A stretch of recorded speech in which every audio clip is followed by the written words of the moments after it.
Okay. I want to ask you, what do you know about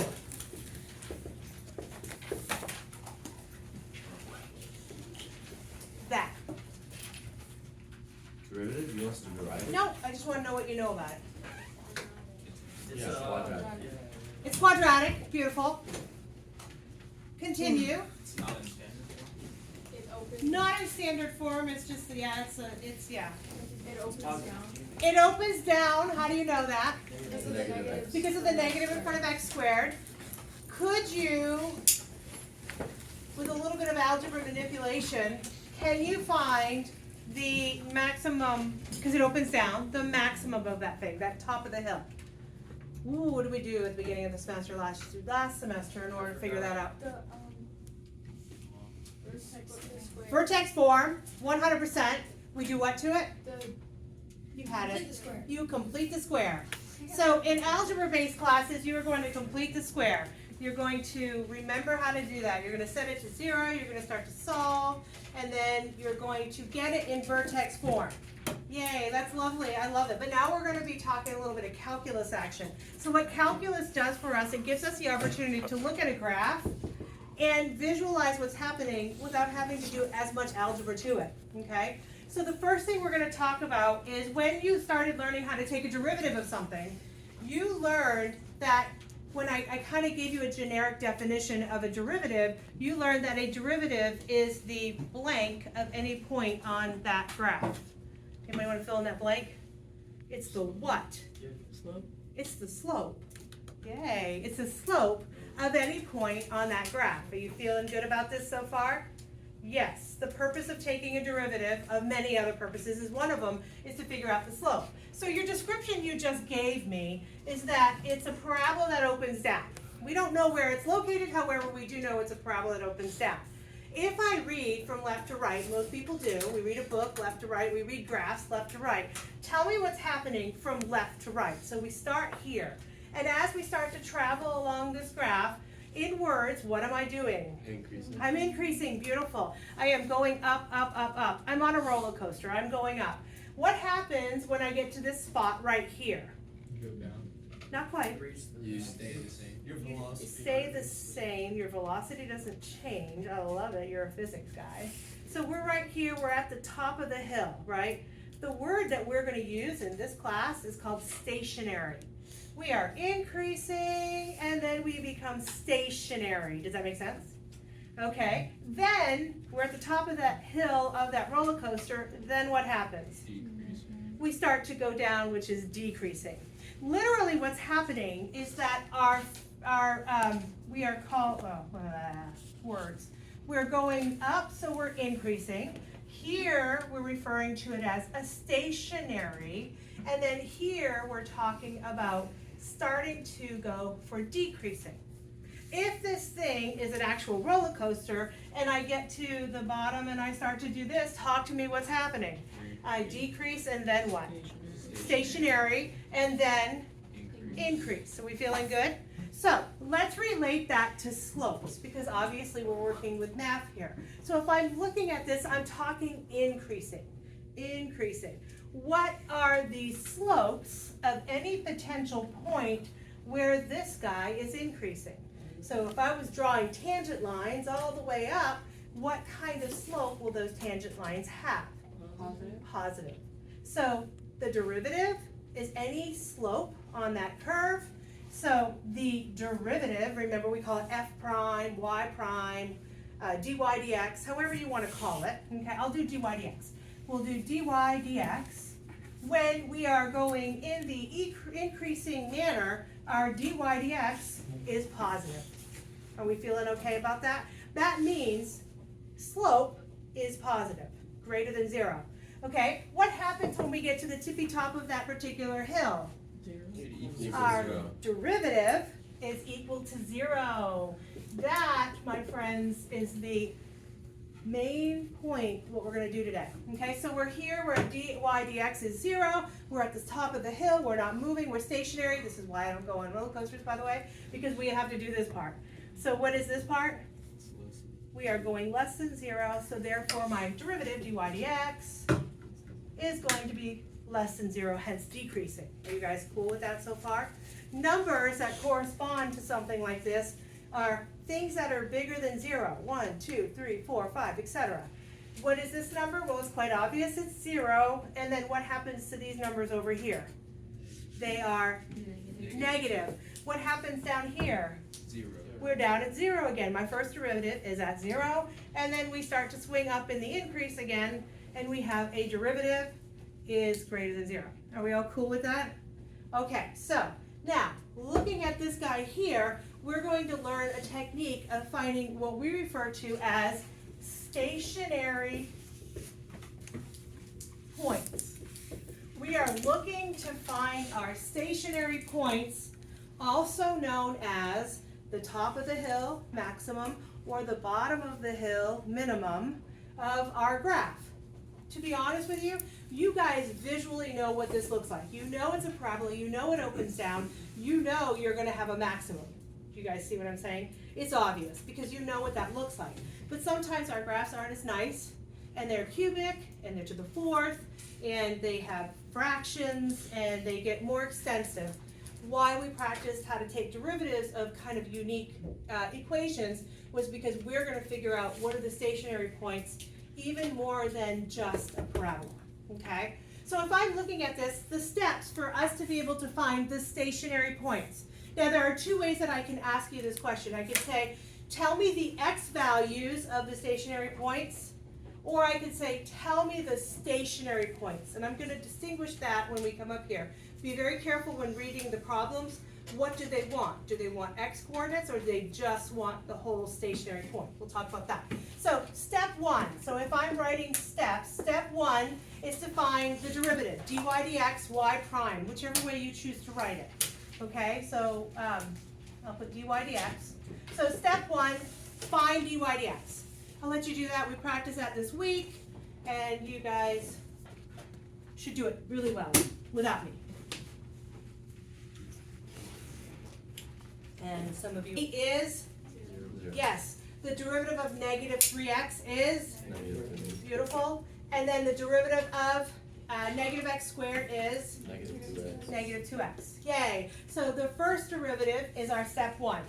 The next part, which will be called step 2, okay, we are trying to find the stationary point.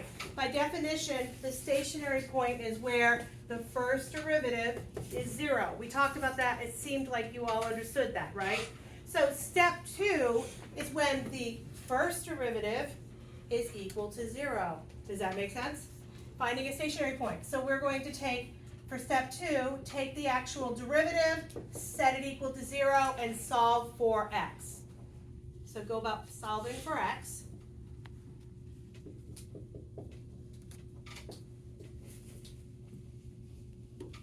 All right. Are we okay? Yes, no, maybe so. We're cool. Step 1, take a derivative. Step 2, set it to 0. All right, we're feeling good. Now, if the question itself says find the x coordinates of the stationary point, voila, we have our answer. Life is good. We're good to go. If the question itself says find the stationary point, they actually want an ordered pair. An ordered pair would have an x and what other kind of value? A y. If I have an x value, how do I go about finding the y? Plug it in where? In the original. What would happen if I stuck it in the derivative? I get 0. A lot of people are like, well, I get 0 every time. Well, of course you do, because you're sticking it in the wrong spot. You need to plug it in there. I'm going to tell you it's like 40 over 4. I don't remember what it is. We did it earlier. Somebody had a good calculator. They just stuck it in and got a beautiful number. If you have that Casio class with you, can just stick that in and get an answer. I'm just saying. That's kind of nice. If you guys got, I know it's over 4, but I don't remember the top number. You could do all the work. That sounds like a lot of fun to me as well. That's beautiful. I'm just a little jealous that we didn't have calculators when I was growing up. Okay, so what we have just discovered is the fact that the stationary point is at negative 3/2, 41 over 4. We know, because we know what this graph looks like, that it is the top of the hill. Are we cool? However, it's not going to be that straightforward in our face that it's the top of the hill. Sometimes it's like, ooh, but what is it? I'm going to teach you that next part. What we are going to be looking for is what we call the nature of the stationary point, okay? So if the question on an ACE exam says, find the nature of that stationary point, this is what they're asking for. They're asking for, is it the top of the hill or is it the bottom of the hill? What am I looking for? So there is another step-by-step opportunity for you to do that. It's referred to as the second derivative test. So your second derivative test is going to allow you to figure out, is it a top of the hill or the bottom of the hill? We talked about the word stationary point. Stationary point is just a generic, it's the fact that the derivative is 0. More specifically, this stationary point is located where? This guy here. At the top. So the word we use for that is that it's a maximum. In AP Calculus, you would actually not learn the word stationary point, you would just learn relative extrema. It's a little bit different terminology, but it's the same concept, that you're looking for it to be either the maximum or the minimum of that.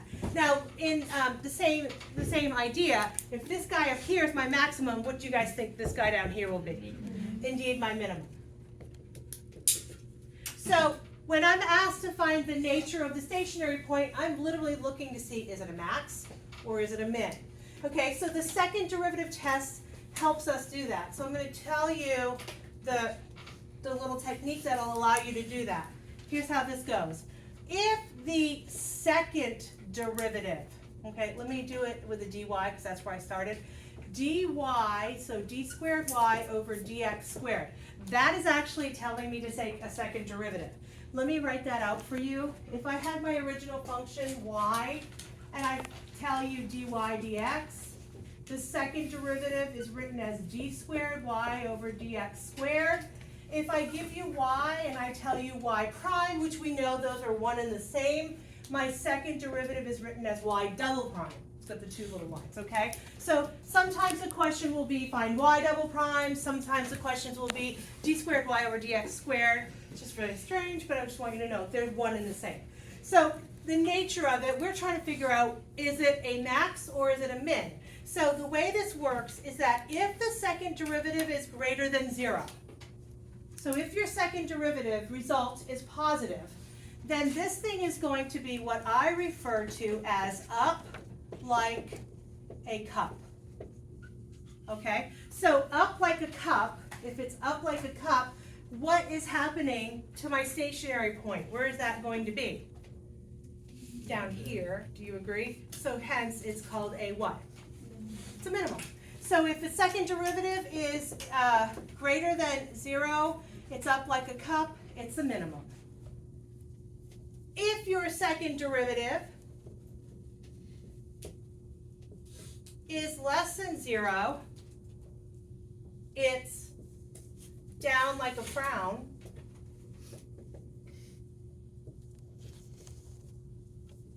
And what is that going to be referring to it as? A maximum. Very cool.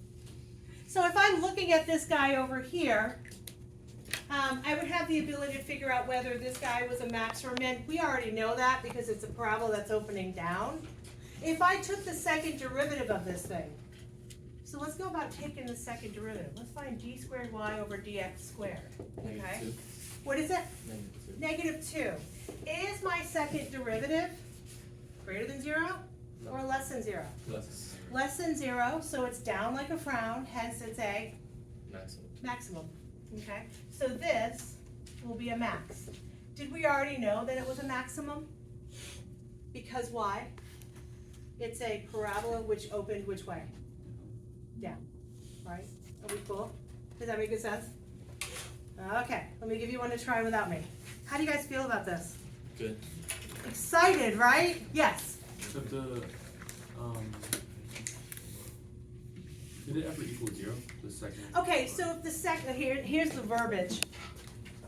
No for us, yes for like Calc 1. If you're taking Calc 1, yes. So here's the verbiage.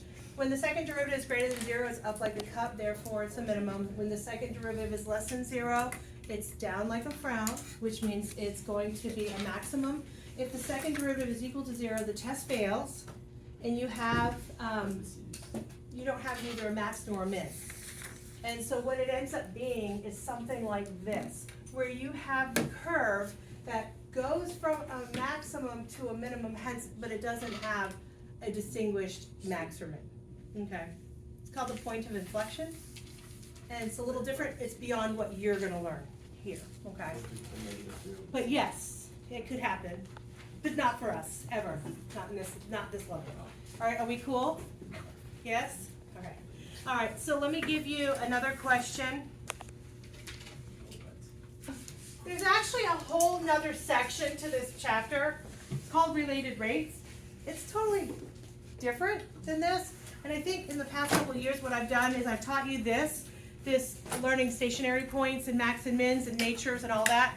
I think I test on that and then I convert over into related rates and do a second test on that. In the past I pulled it all together in one quick lesson. It's just not fair to anybody. So my goal is to just do stationary points and natures and all that, get comfortable with it. We'll test next Wednesday or Thursday. Okay, so kind of keep that in mind. We have Monday off, so it's probably going to be Wednesday or Thursday.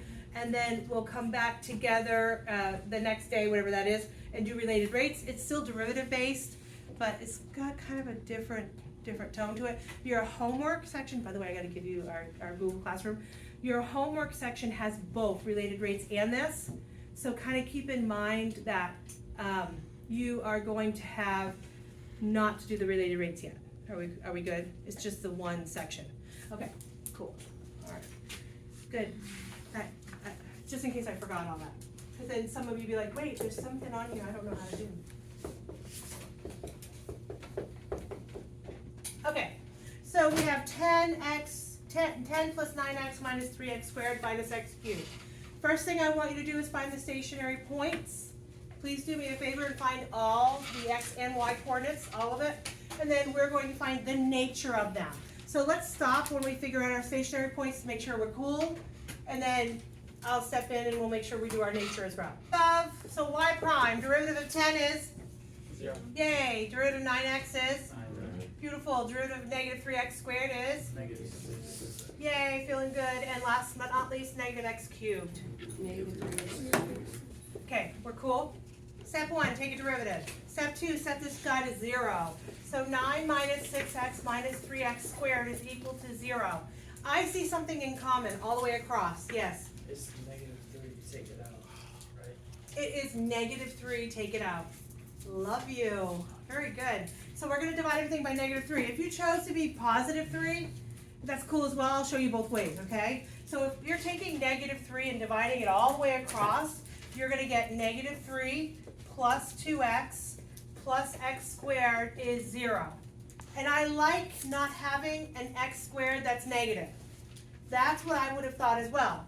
If I wasn't thinking it right and I just said, oh, everything is divisible by 3, I would have 3 minus 2x minus x squared. Yay! However, I don't like to unfoil it if it has a negative in front of x squared, so what would I do now? I would do what? I would divide by -1. So he put it all in one big nice wrap bow and divided everything by -3. Very cool, both work. All right, is everybody good? So I have x squared plus 2x minus 3 is 0. I'm going to factor that guy out. Is this where we started to go, how the heck do I do that? Are we cool? Everybody, yeah, no, yeah? Yeah, we know how to do it. It's just been a long vacation. What if this is like, what if I'm at a spot and I'm like, okay, I don't remember how to factor, what am I gonna do? Quadratic formula. Please just jump on it. Don't be shy. You know what you could also do? Put it in your class whiz and factor it that way. I'm just saying, it works. I'm kind of jealous that you guys can. I know everybody needs one of those. I don't know. So x is -3 and x is +1. Are we good? Okay, so I asked you specifically, I don't want just the x, I want the actual ordered pair. So we've got -3 something and we've got 1 something. Where do I get that something from? Plug it in where? To the original. The original guy. I'll let you do that. So we have 10, I'll do the 1. I can do the 1. 19 minus 3 is 16 minus 1. I think this should be 15. What do you get over here? 15? Or 1?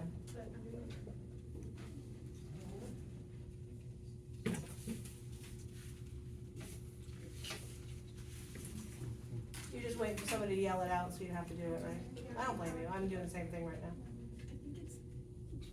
That's a 21, I think. Am I totally wrong? I got negative 17. Okay. All right, make me do the math.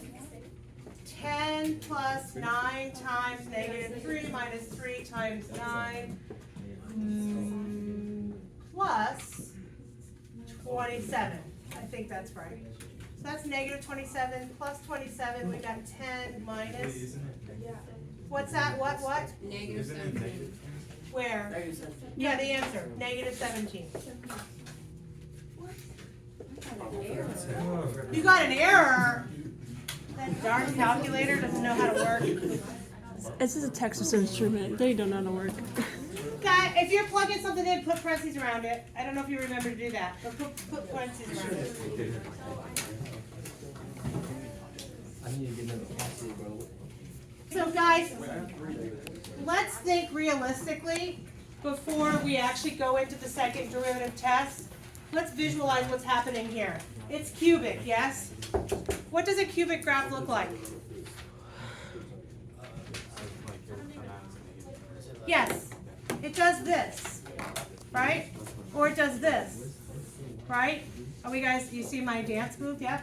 Okay, so if I'm looking at negative 3, negative 17, and I'm drawing a rough sketch, where's that gonna be? Negative 3, negative 17? Down here somewhere, right? And where's the next guy gonna be? Over here, up 15. I don't really care where it's at, but do you have an idea of how I connect the dots? What's gonna happen for me to get to this guy? I gotta go down, and then I gotta come up, and then I gotta hit that guy and go down. Do you guys see where my max and my min are gonna be? Yeah. You guys could do that for the most part. However, on an ACE exam, they're gonna wanna see that you can do it algebraically, not just by drawing a beautiful picture. So that's where that second derivative test comes into play. So we're going to take the second derivative test and put it into action and prove that we know how to graph this thing. So if I'm looking at that, my y prime, I'm going to just rewrite, bless you. Y prime is 9 minus 6x minus 3x squared. Y double prime is, yes, yes. Are we cool so far? So we're going to take the x values of our stationary points. We're going to plug them in. If it's positive, it's up like a cup. If it's negative, it's down like a frown. So go ahead and plug in your positive, your negative 3 and your positive 1. So, and you know, honestly, I'm just going to tell you, I don't even care that you plug it in and get the right answer. I want only that it's positive or negative. I don't care what the value is. So I'm looking here, I got a positive 18 minus a 6. I know it's positive. Really, I don't even care what it is. And over here, I've got negative 6 minus 6 times 1. Both are negative. Keep the negative sign. I know this puppy's going to be negative. You guys see what I'm saying? So something that's positive is up like a cup.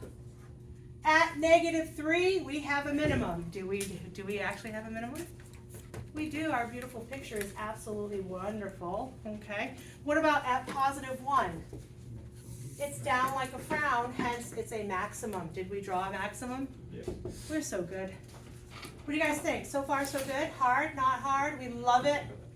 I love you, Miss Kay. I'm glad we're back together and you didn't want to be gone for 2 weeks from each other. I know that's what you were thinking. Yes? So for negative 3 and positive 1, Yes. like when you solve and plug them in, are they both going to be the same values, just negative and positive? Wait a minute. I didn't understand your question. So like when you're plugging it in, like I got positive 12 and the bottom one negative 12. It Like- doesn't always work out that way. That was really nice, but it doesn't, I see where you're coming from. It doesn't always work out that way. Mhm. I'm glad you asked, because then you might be tricked into thinking if I get positive 13 here, it must be negative 13. Yeah. It doesn't work that way. Yeah, you gotta really crunch the numbers. That's a good question. Thanks for asking that one. Could Any others? both end as a positive? Because I mean, if you figure out one, then you know the other. So you would say yes in most cases because it's a cubic and you know it has to go up to down to up or vice versa. However, not all of them are going to be beautiful squared or cubic graphs. You're going to have things with denominators. You're going to have a lot of other things that are going to go into play. So don't fall into the trap of assuming that it always goes da da da da. Yeah. Okay. Because sometimes, I mean, they even have graphs that do this sort of like it's. I'm not going to draw it really weird. It's going to look like a butt, and I don't mean it to, but it's going to be like that. And so it actually has. This is not this. I know it looks just like a butt. I'm sorry. So it's got this guy and this guy are minimums. This, because it comes together at a point, is not a max. It's something different. So the answer is no. It doesn't always have opposites of each other. But for the For square us, and cube, for it us- would stay true? in AS level math world, yes, most of the Okay. time. Most of the time. But for just staying consistent with the squared and cubed, it would be true because we know what they Yes. look like. Unless Okay. I stuck a denominator in there and we had something that caused an asymptote, Okay. but we're not gonna do that right now. I will in a minute. I'll actually do it right now. Oh. So, we're not gonna be drawing the butt one in here for the most part. I know, you're sad. You like the butt one.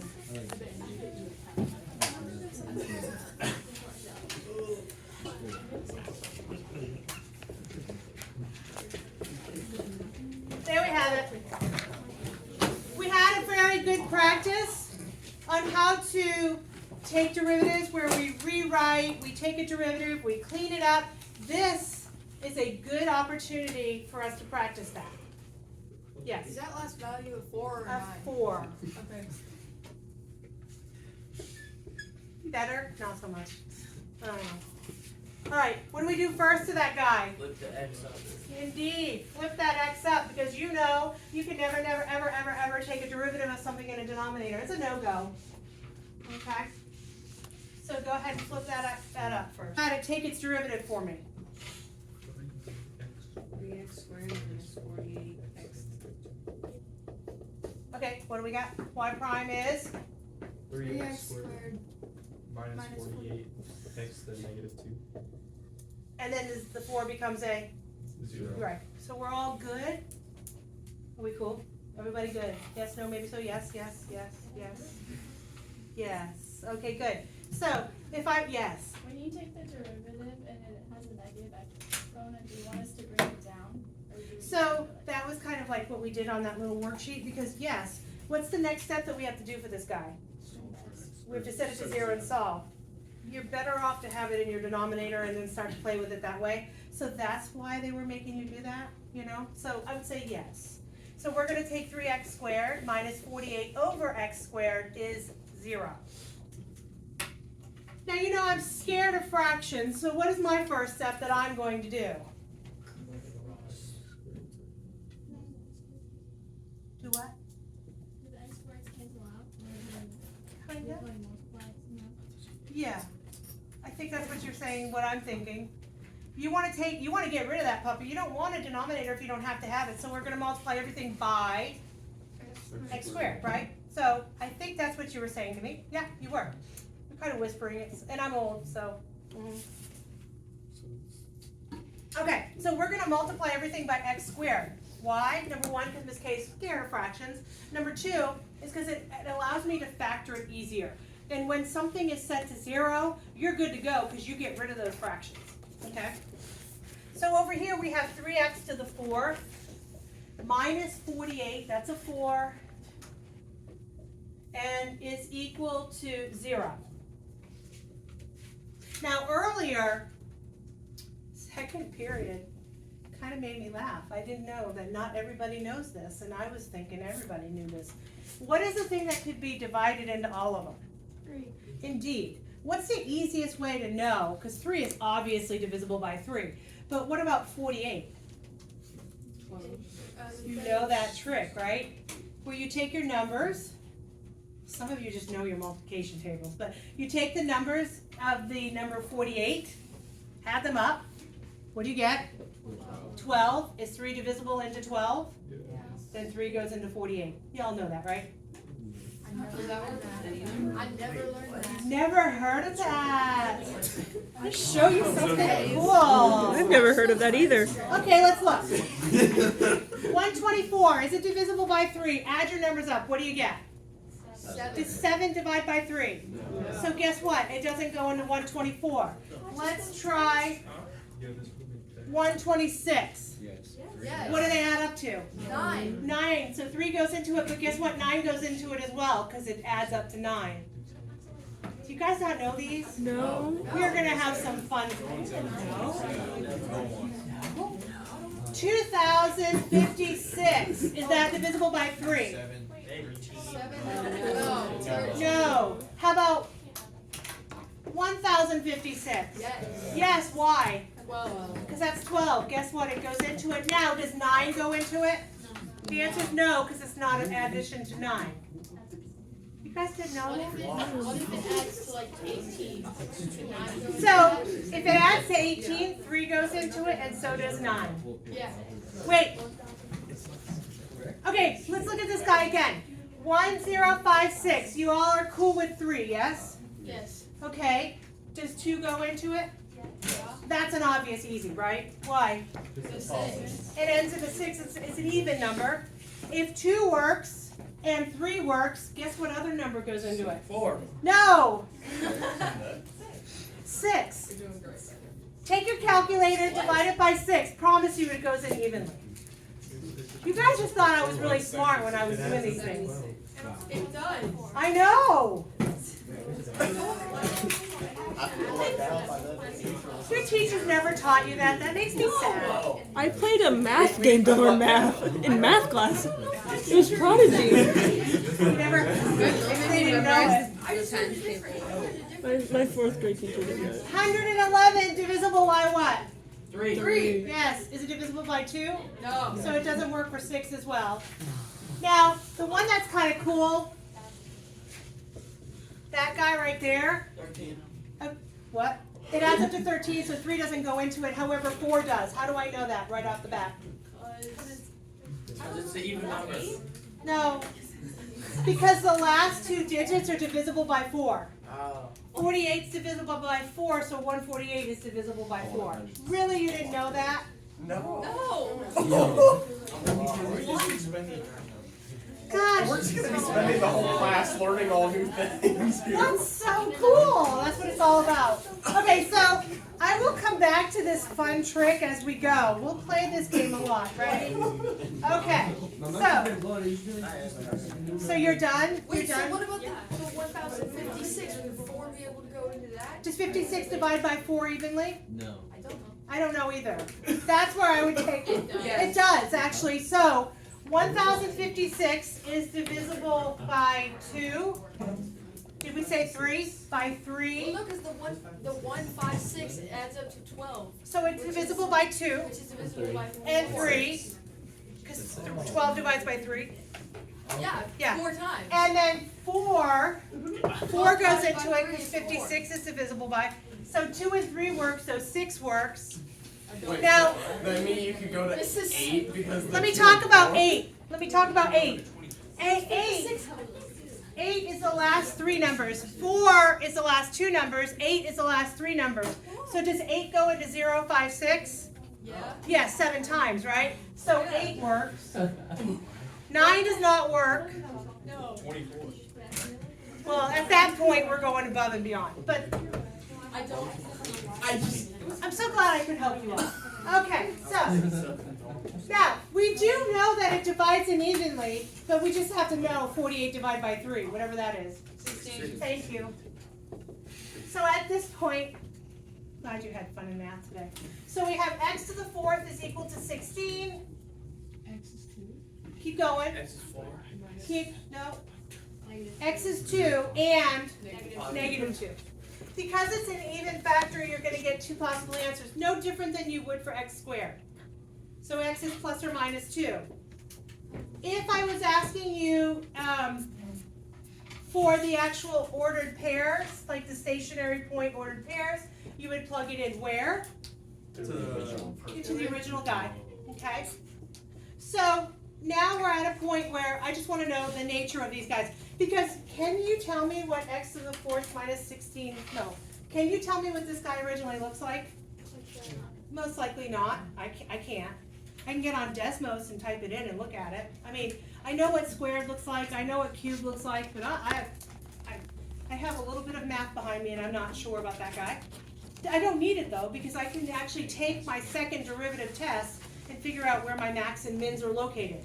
So the second derivative, y double prime, is 6x, keep going, 96. minus 96x to the, Negative. beautiful. I'm not gonna leave a -3, this kind of answers that question again. Do I leave it? I'm not, because you know what, when I'm plugging stuff in, and you know, we're gonna do it in our heads, sometimes we do, yes, Wouldn't it be plus 96?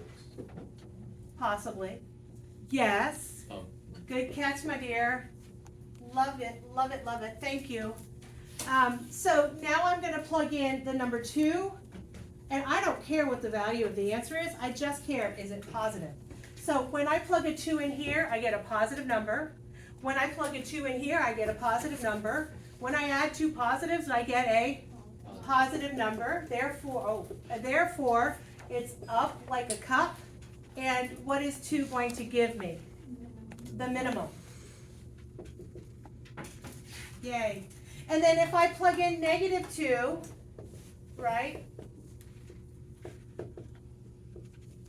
I got -12, and then because it's cubed, the negative stays negative. So I got a negative minus, and then a negative and a negative, keep the negative. So the whole thing is gonna be negative. I don't even care what it is. It's down like a frown. Hence, what is this guy? A max. I don't even know what the darn thing looks like. I just know that I have a max and a min in there, yes. For like the Cambridge test, if you just like proved that it was gonna be a negative, do you still have to solve all the way out? You mean give me like an actual number? Yeah. No. Because the proof is saying, the second derivative test says, when the second derivative is greater than 0, you have a minimum. When the second derivative is less than 0, you have a maximum. It doesn't care what the value is, it just says, is it positive or is it negative? Yeah. It's a great question. Any other questions for me? Are we cool? How do we feel about this? Great. I just feel so accomplished. What time do we get, how close are we? 8 minutes. Okay, look, I don't know how I was so much better in third period than that. I'm gonna give you another one to try without me.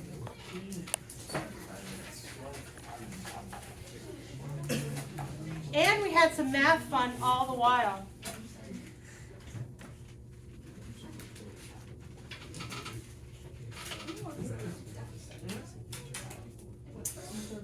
Okay, gonna make you think. Are you excited about that or not? Yeah. No? Sure. I got him on I knew you would be. I got him on a nice. Okay, so I got a curve.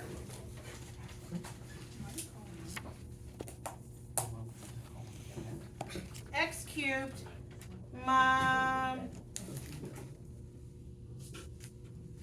okay, x cubed plus ax squared minus 9x plus 2. I'm gonna tell you it has a maximum at, maximum has more letters than that. Maximum at x equals -3. Okay, I want to find the value of a.